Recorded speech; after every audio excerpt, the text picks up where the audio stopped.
લખતર ખાતે કારગિલ વિજય દિવસની ઉજવણી. કારગિલ વિજય દિવસ નિમિત્તે મશાલ રેલીનું આયોજન. ગુજરાત પ્રદેશ યુવા મોરચા પ્રમુખ હાજર રહ્યા.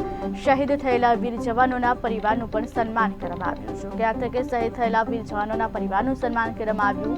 જો કે રેલીનું આયોજન કરવામાં આવ્યું હતું. મશાલ રેલી યોજાઈ હતી. ગુજરાત પ્રદેશ યુવા મોરચા પ્રમુખ પણ હાજર રહ્યા હતા. લખતર ખાતે કારગિલ વિજય દિવસની ઉજવણી થઈ હતી. કારગિલ વિજય દિવસ નિમિત્તે મશાલ રેલીનું પણ આયોજન કરવામાં આવ્યું હતું. ગુજરાત પ્રદેશ યુવા મોરચા પ્રમુખ હાજર રહ્યા હતા. શહીદ થયેલા વીર જવાનોના પરિવારનું પણ સન્માન કરવામાં આવ્યું. આજે કારગિલ વિજય દિવસની પૂર્વ સંધ્યાએ આખા દેશની અંદર મશાલ રેલીનું આયોજન કરવામાં આવ્યું છે. દેશના યશસ્વી પ્રધાનમંત્રીશ્રીએ દેશના યુવાનો કારગિલ વિજયને ઉત્સવ તરીકે મનાવે એટલા માટે થઈને ભારતીય જનતા પાર્ટીના કાર્યકર્તાઓ દ્વારા કારગિલ વિજય દિવસને સતત 25 કલાક સુધી એની ઉજવણી થાય એના ભાગરૂપે આજે આખા ગુજરાતની અંદર અને આખા દેશની અંદર દરેક તાલુકાની અંદર મશાલ રેલીનું આયોજન કરવામાં આવ્યું છે.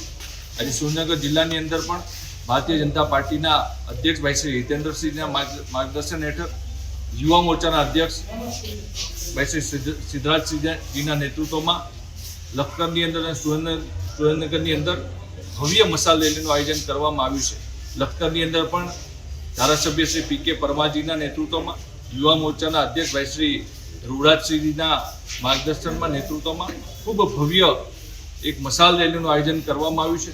આ મશાલ રેલીના માધ્યમથી વિજય દીપ પ્રજ્વલિત થશે, જે સતત 25 કલાક સુધી પ્રજ્વલિત રહેશે અને આવતીકાલે 26મીએ સાંજના સમયે દરેક તાલુકાની અંદર, દરેક જિલ્લાની અંદર એક ભવ્ય કારગિલ વિજય જનસભાનું આયોજન કરવામાં આવ્યું છે, જેની અંદર પૂર્વ સૈનિકો, શહીદ સૈનિકોના પરિવારો, સ્વતંત્રતા સેનાનીઓના પરિવારનું સન્માનનો કાર્યક્રમ થશે.